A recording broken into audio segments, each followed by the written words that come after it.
and welcome to my channel. My name is Sarah and I'm the Clumsy Stitcher here on YouTube and over on Instagram. If you're new here, very warm welcome to you, and if you're a returning viewer, thank you very much for coming and spending some more time with me. This is my channel where I talk about all things cross stitch. I've just sat down to film and neighbours have started hammering on walls, so I apologise if you can hear any background noise. It seems to keep stopping and starting since I've started filming, so hopefully it won't be too disruptive. I just thought I'd film this afternoon.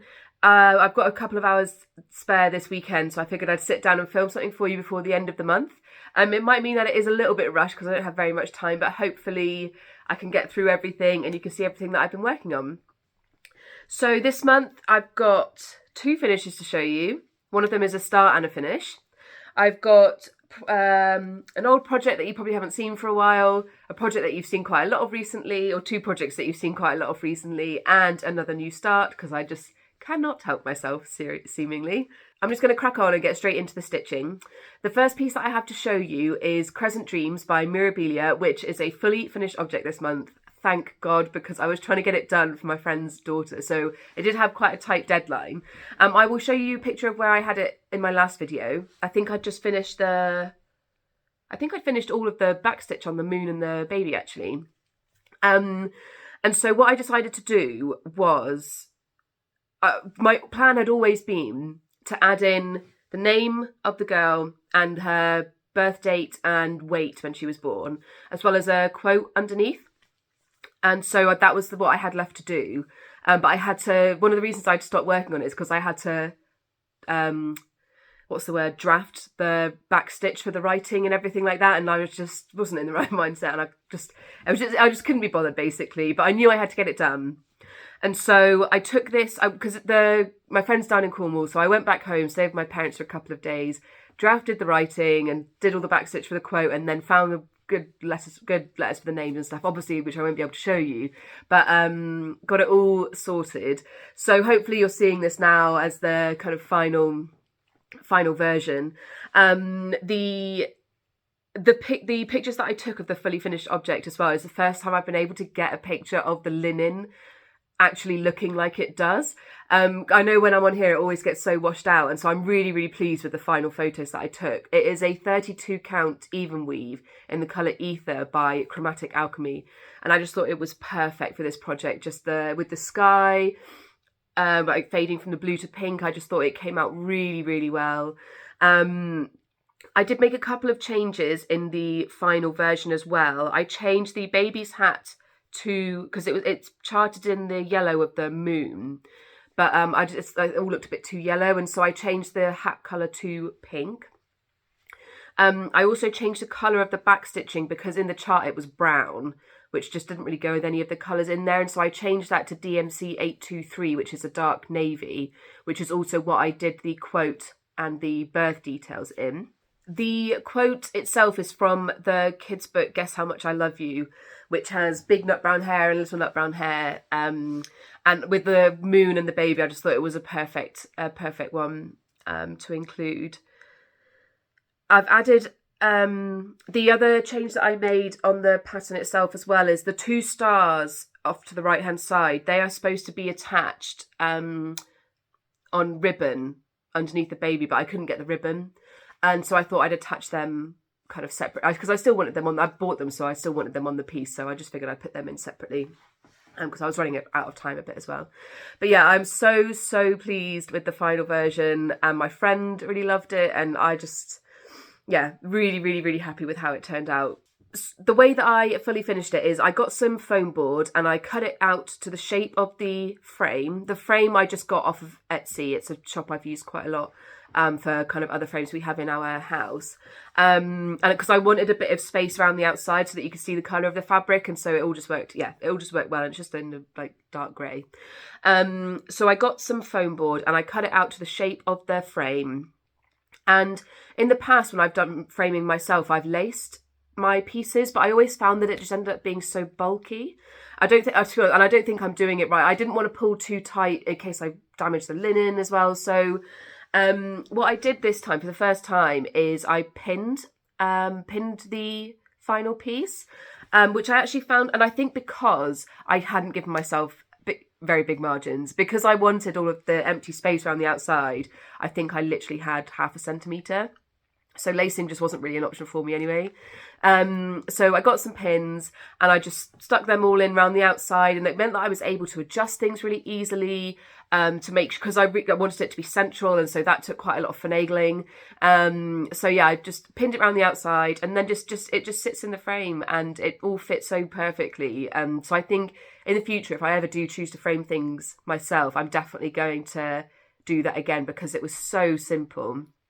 And it makes it quite easy to kind of change in the future as well. Like if, for example, I wanted to downsize the frame, I could just take out all the pins and redo it. And it just felt very, very simple. So overall, just so happy with how that turned out. And just so happy to have it fully finished. It's my first finish of the year. So yeah, I was really, really, really happy about that. And I promise I'll stop saying really any second now.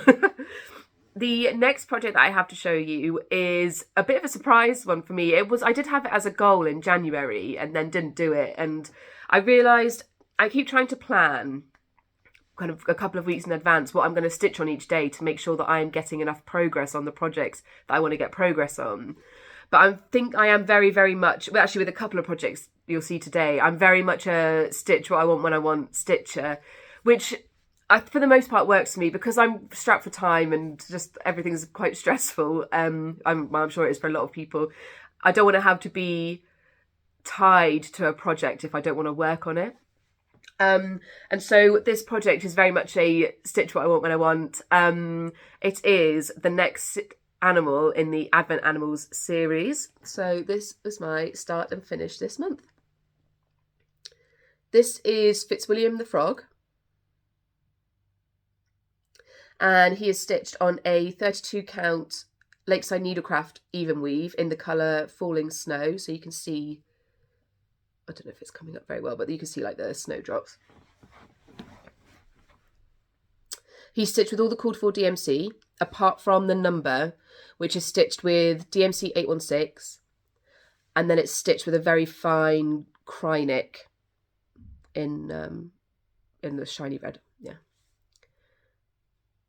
So I was able to stitch this in a weekend. They really don't take very long when you get started on them, because there are a few colour changes and like there is a bit of backstitch and stuff. So they take maybe longer than I may have expected. The fact that I could do them on a weekend is quite motivating because I know that once I start, I could get the easy finish. There are some of them which look way more complicated, so maybe not for those, but for this one it worked really well. So yeah, that is my 11th Advent animal. Really chuffed with that. The next project that I'm going to show you again is very much stitch what you want when you want vibes. I haven't picked it up for ages, and then all of a sudden at the weekend just decided it would be a good idea. I didn't realise I've still got a thread in this. 1 second. Yeah, it was very much, I picked it up when I wanted to pick it up and then kind of stopped it as soon as I wasn't interested anymore, which is absolutely fine. So this is Cozy Cafe by Frosted Pumpkin Stitchery. I'll put in a picture of what it will look like at the end and where it was the last time you saw it, which will have been my whip parade. And then this is where it is now. So I'll zoom in on the bit I've been working on. I'll zoom in, I'll fold the fabric so you can see in clearly.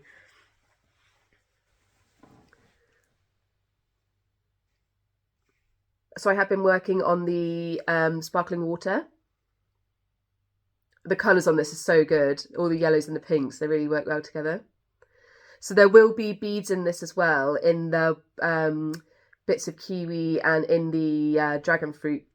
I'm assuming it's dragon fruit bits to look like the seeds. And again, it stitches up quite quickly, but not as quickly as you'd expect, given that they are quite small. There's so many colour changes in in those little areas that it does take a bit longer than you expect. But yeah, this is where this project is. And I'm stitching this on a 32 count fabric flare in the colourway Café au Lait. So yeah, that was a nice little surprise project this month. My next one is one that you have seen a lot of recently. This is one that when I was on my trip down to Cornwall, obviously coming from Edinburgh, it's a bit of a trek. So I ended up getting a train from Bristol, which was 5 hours. And basically just meant I could sit and watch Netflix and stitch for 5 hours. And so I picked my Study in Teal piece, which again, I'll put in a picture of what it looked like at the end, because it's very repetitive and I didn't need to keep referencing a pattern and I could just keep working on it. And so it meant that, I'll put in a picture of where I was last time as well. So last time I think I had all the frame done around the outside, and this time I've done the second round of the frame. Oh, let me just fold it, sorry. The second round of the frame. Oh. And then it started on filling it in as well. So I got around and did all of these, the next kind of sticky up bits. And then I'm just coming around and I'm filling it in with the next kind of little motif. So I'll show you in more detail.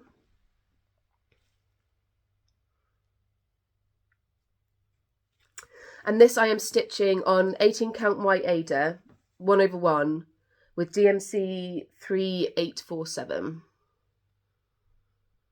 Really, really loving how it's turning out. I think it looks absolutely fantastic. And I'm loving coming like in the circles as well. Makes for quite satisfying stitching. And it's something I've picked up a couple of times since I've been home as well, just in the evenings. If I've only got an hour or so, I know I can make quite good progress on this because I'm not having to reference a pattern. I'm only using the one colour and I can just stitch quite mindlessly.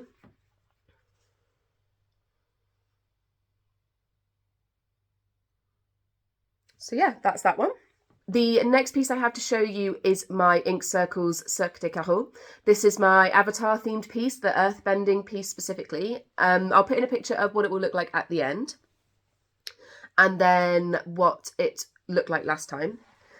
And this is another piece that I took down to Cornwall because I was really excited to get some more progress on this. And I also had some more goals to get some more progress on it this month. And so I feel like I have made quite a lot of progress. If I can sort my fabric out. It's because it's so floppy, it always takes so much manipulation. But this is how far I've got. So I've come up and I've worked on all of this corner up here. So bring it closer. So I'm absolutely loving how it's coming out. It's stitched on a 40 count Newcastle linen in cream because I wanted the effect of like old parchment. So it is washing out. It is a bit more yellow, I think, than it's showing up, but not that much. And that is how far I've got. I'm just absolutely loving it. So I've reached over 25% on this one as well now, and you'll see how that impacts on my next project. So yeah, if I just show you the linen in full, there's still quite a long way, but just so pleased.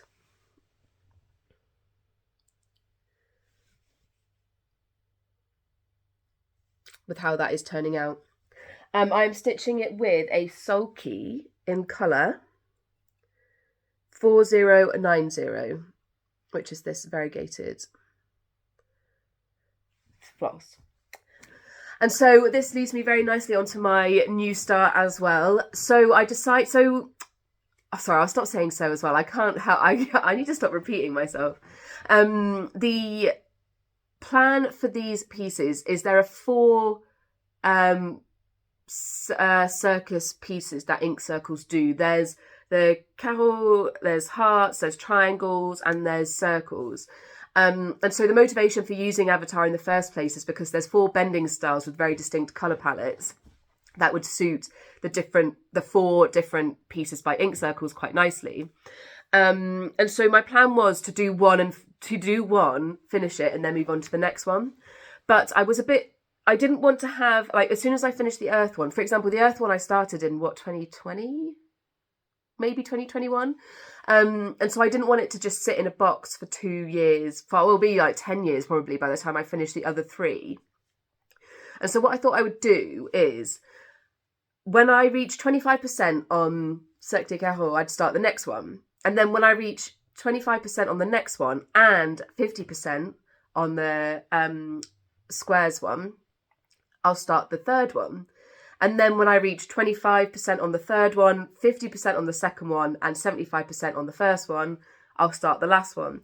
And so it means that it will take longer for all of them to be finished overall.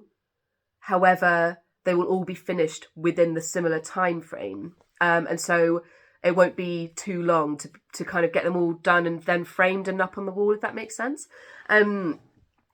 Because obviously framing costs a lot of money as well, but I think I want to make sure they're all framed the same way, and so I don't want to risk having to wait 10 years and having their final frame look different. So what that means is that I have started the next one. This is Cercle des Cercles, and so I'll put a picture up as well, again by Ink Circles. Again, it is stitched on 40 count Newcastle linen in cream, and I've just got a little start. This is it. 1 second, let me come in again. So this, the circles one is themed around water bending, because they have lots of circular. Firstly, they have lots of circular motifs in their in the kind of design of the show. And also so the blue colour is basically the colour theme of waterbending in Avatar. And I just absolutely love, so this is just a little start in the middle, but I absolutely love how those blues are coming out. Sorry, I'm trying to zoom in a bit, but I'm worried that you're just losing the colour. So yeah, I just so happy with both of them. Let me see if I can hold them both up together. Just show a little bit of the centre motif or something.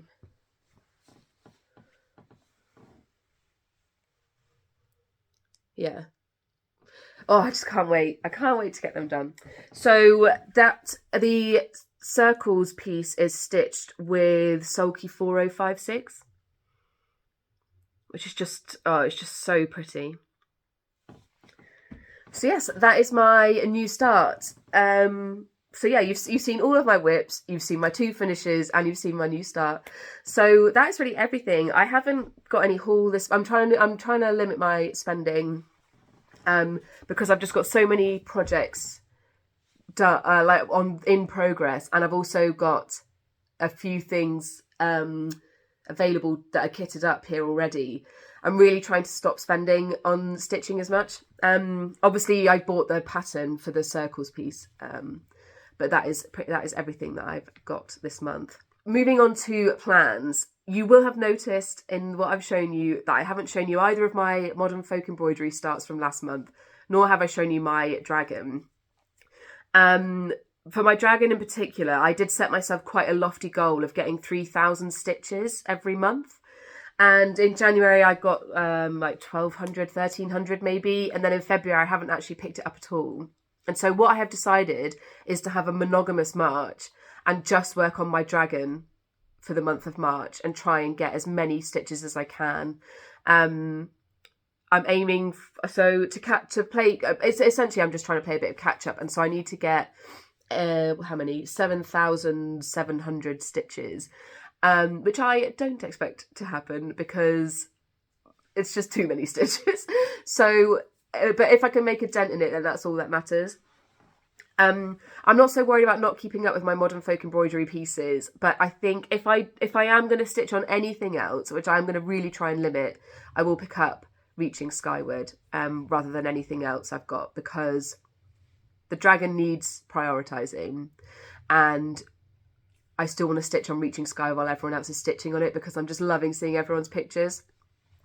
I still haven't decided about my Fruits of Plenty and if I'm going to keep going with it or not. I still haven't decided if I like the colours, but so I think that one is probably just going to get parked for now, and maybe I'll pick it up again another time later in the year. We'll see. But either way, for March, it is dragon, maybe with some modern folk embroidery. Lastly, I have my If I Had a Million Hours section, which again this month is dedicated to a specific designer as a whole rather than picking out individual patterns. I know in the lead up to market there has been lots and lots of patterns being announced and released, and some of them are absolutely gorgeous. So I recommend checking out all of your favourite designers' websites to see what they are releasing. However, I am dedicating this section this month to Dee's 20 Stitches, who works a lot with Uncanny Kari. I've always really enjoyed Dee's and Kari's designs, but this month Dee put out a pattern that just encapsulated, was summarised and stated the really obvious feelings I've been having around the release of a certain computer game. I know a lot of you already know what I'm talking about, but this is the pattern stating trans rights are more important than boy wizards. And yeah, it just came at the perfect time. I know a lot of people have been stitching this already. It's such an important message, and I just think it's a fantastic pattern to get stuck into. A couple of other patterns I really love are the Trans Pride Tapestry and the Lesbian Pride Tapestry. I think they are planning on doing more of these, and so I'm really looking forward to seeing the other designs that come out of that. I just think they're absolutely stunning and obviously really important to represent different communities.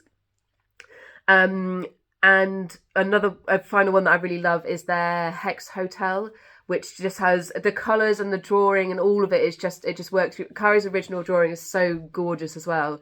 I think it works really well as a cross-stitch pattern. So yeah, I really wanted to thank Dee for everything that they're doing in our community as well.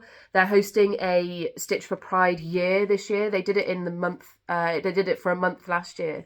But this year, every month, there are learning activities, actions that you can take, important dates in history. There's just so much, they're providing so much information and so many resources. And I think it's just absolutely fantastic. So thank you very much, Dee. And thank you for all of your gorgeous designs. They are absolutely brilliant. That is everything from me this month. I will come back to you in March, hopefully with an incredibly short video showing you my dragon and only my dragon. So maybe if you don't like that piece, you can skip ahead till April. But otherwise, I will see you in a month's time. Thank you very much for watching. Bye.